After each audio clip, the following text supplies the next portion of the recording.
चलिए friends, good evening, नमस्कार। जो कि आज हम टीसीएस के ऊपर आपसे डिस्कस करेंगे। ऑनवर्ड्स 1 जुलाई 2023 टीसीएस में एक इम्पॉर्टेंट चेंजेस हैं from the foreign remittance point of view. आपको याद होगा कि इस साल के बजट में कुछ प्रपोज चेंजेस थे और जो कि अप्रूव हुए, उसके बाद ये इम्प्लीमेंट होने जा रहे हैं ऑनवर्ड्स 1 जुलाई 2023। तो ये हैं क्या चेंजेस और इसकी ज़रूरत क्या है? देखिए, जब भी आप विदेश में, फॉरेन में जब पैसा भेजते हैं, तो किसी ना किसी ऑथराइज़्ड डीलर के थ्रू भेजते हैं। वो जो भी बैंक्स आपकी लिस्ट हैं, तो वाइल जब आप वो पैसा भेजेंगे, तो उसमें गवर्नमेंट ने कुछ इज़ाफ़ा किया है टीसीएस पॉइंट ऑफ व्यू के रेट्स का। अब वो टीसीएस पॉइंट ऑफ व्यू के रेट्स क्या हैं और वो क्यों किए गए हैं? देखिए, कैटेगराइज में डिफरेंट कैटेगरीज में ये डिवाइड है। कहीं ना कहीं गवर्नमेंट का ये पॉइंट ऑफ व्यू है कि मनी लॉन्ड्रिंग और जो पैसे यहाँ से बाहर भेजे जाते हैं और फिर अनअकाउंटिंग एसेट्स आपकी रहती हैं अब्रॉड में, तो उसके ऊपर एक रोक लगाई जाए, उसके ऊपर बेंचमार्क चेकिंग है। तो ये एक बड़ा एक कदम है कि जो बाहर से पैसा यहाँ से डिवर्ट करके भेजा जाता है, उसे किसी तरीके से रोका जाए और फॉरेन करेंसी के ऊपर पूरी नज़र रखी जाए कि किस तरीके से वो आउटफ्लो में इंक्लूड है और उसके क्या कॉन्सिक्वेंसेस हैं। तो चलिए डिस्कस करते हैं टीसीएस पॉइंट ऑफ व्यू क्या क्या चेंजेस हैं। सबसे पहले जो एक बड़ी फॉरेन रेमिटेंस होती है, वो होती है एजुकेशन पॉइंट ऑफ व्यू से। एजुकेशन को इन्होंने दो चीज़ों में डिवाइड किया है। अगर आप लोन लेते हो किसी फाइनेंशियल इंस्टीट्यूशन से, तो आपके 0.5 लगेगा 30 जून के पहले भी और 1 जुलाई 2023 से ऑनवर्ड भी। तो अगर आपका लोन कहीं ना कहीं से किसी फाइनेंशियल इंस्टीट्यूशन से फाइनेंस्ड है, तो 0.5 टीसीएस आपके ऊपर लगेगा, इसमें कोई चेंज नहीं है। अगर आप कोई लोन नहीं लेते हो, आपकी सेल्फ फंडेड है, तो 5% टीसीएस, जो कि पहले भी था, अब भी 5% ही कायम रखा गया है। उसके बाद अगर आप मेडिकल ट्रीटमेंट कराते हो, तो उसमें भी पहले भी 5% था, आज भी 5% है। इन तीनों में अगर आप लोन लेके आपने एजुकेशन की फ़ीस भरी है, तो 0.5 है, पहले भी 0.5 था, अब भी 0.5 है। अगर आपकी सेल्फ जनरेटेड मनी है, तो 5% पहले भी था, 5% आज भी है। और अगर आपको इलाज कराने, मेडिकल एक्सपेंसेस है आपकी, तो उसमें पहले भी 5% था, आज भी 5% टीसीएस है ऑन द होल अमाउंट। लेकिन इसमें 7 लाख रुपए तक की एग्जम्पशन है। इसका मतलब ये है कि अगर आप किसी फाइनेंशियल ईयर में 7 लाख से कम ट्रांसफ़र करते हैं due to any of the reasons, तो आपके ऊपर कोई टीसीएस की एप्लीकेबिलिटी नहीं है। अगर वो अमाउंट 7 लाख से ऊपर बढ़ती है, तो आपके ऊपर टीसीएस की एप्लीकेबिलिटी बन जाती है। अब ये तो था जो पहले था, सेम ही रहा, उसमें कोई छेड़छाड़ गवर्नमेंट ने नहीं की है। तो चेंजेस क्या हैं?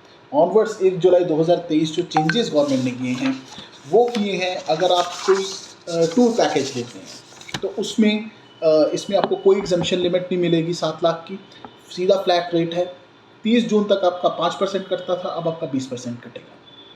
अगर आपने 4 लाख रुपए का टूर लिया है, तो आपको 4,80,000 रुपये की पेमेंट करनी होगी। ऑथराइज डीलर 4 लाख की आपकी पेमेंट जहाँ भी आपने होटल या कुछ भी बुक किया है वहाँ पे कर देगा और 20% काट के आपके पैन में 26 ईयर्स में डिपॉजिट कर देगा। ये आपका क्रेडिट रहेगा। रिटर्न के टाइम आप इसको as a tax credit avail कर सकती हैं अपनी, या तो टैक्स लाइबिलिटी में एडजस्ट करवाइए या आप इसका रिफंड क्लेम कर सकते हैं। अगर आप कोई गिफ्ट देते हैं अपने किसी भी नोन को, जो भी आपके under the cover of definition है, तो वहाँ पर भी आपके ऊपर 5 से बढ़ के 20% टैक्स टीसीएस लगेगा आपके ऊपर। अगर आप कोई लोन देते हैं, तब भी 5 से बढ़ के 20। अगर आप किसी भी तरीके से इन्वेस्टमेंट करते हैं किसी शेयर्स में कहीं पे भी, तो वहाँ पर भी आपके ऊपर 20% टीसीएस लगेगा। अगर आप किसी तरीके की डोनेशन देते हैं, तो पहले 5% लगता था, अब 20% टीसीएस आपका लगेगा। कोई भी आपका बिजनेस ट्रिप है, उसके ऊपर भी 20% टीसीएस है। अगर आप एक एम्प्लॉयर के बिहाफ पे कोई बिजनेस ट्रिप लगाता है, तो उसका ऊपर कोई टीसीएस की एप्लीकेबिलिटी नहीं है।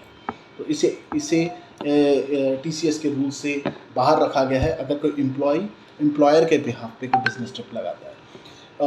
कोई भी टूर एक्सपेंसेस है आपके एक्सेप्ट नेपाल या भूटान, उसके ऊपर भी 20% टीसीएस ही आपका कटेगा। ये टीसीएस आपका कोई टैक्स नहीं है, आपसे गवर्नमेंट एडवांस टैक्स ले लेगी तो via filing of the return अगर आपकी टैक्स लाइबिलिटी बनती है तो आप इसमें एडजस्ट करा दीजिए, वरना आप अपना रिफंड क्लेम कर सकते हैं। अब पॉइंट ऑफ व्यू गवर्नमेंट का सिंपल है कि जो भी फॉरेन ट्रिप्स होती हैं, फॉरेन रेमिटेंस से दी जाती हैं या फिर पैसा बाहर भेजा जाता है, उसे रेगुलेट किया जाए।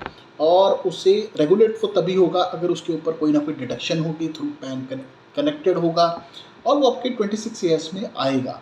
तो उसी टाइम पे इसी तरीके से इसे रेगुलेट किया जाता है थ्रू बैंकिंग चैनल्स, या आरबीआई रिपोर्ट करे हर एक ट्रांजैक्शन की। उससे थोड़ा सा मुश्किल हो जाता है क्योंकि आरबीआई रिपोर्ट करता है, फिर वो रिपोर्ट इनकम टैक्स के पास जाएंगी। स्क्रूटनी की जो आपकी टाइम लाइन्स है वो बहुत ही मार्जिनल है।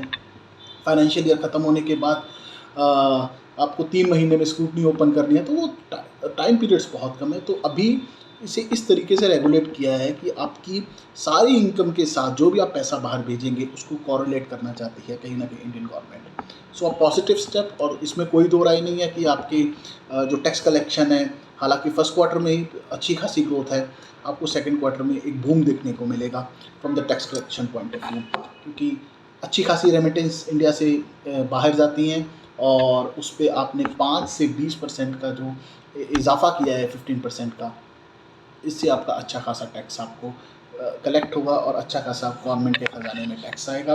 हालांकि वो अगर रिफंडेबल है भी है, लेकिन वो after the filing of ITR है, लेकिन गवर्नमेंट के पास एक अच्छा खासा 15% का कॉर्पस क्रिएट हो जाएगा। So positive step.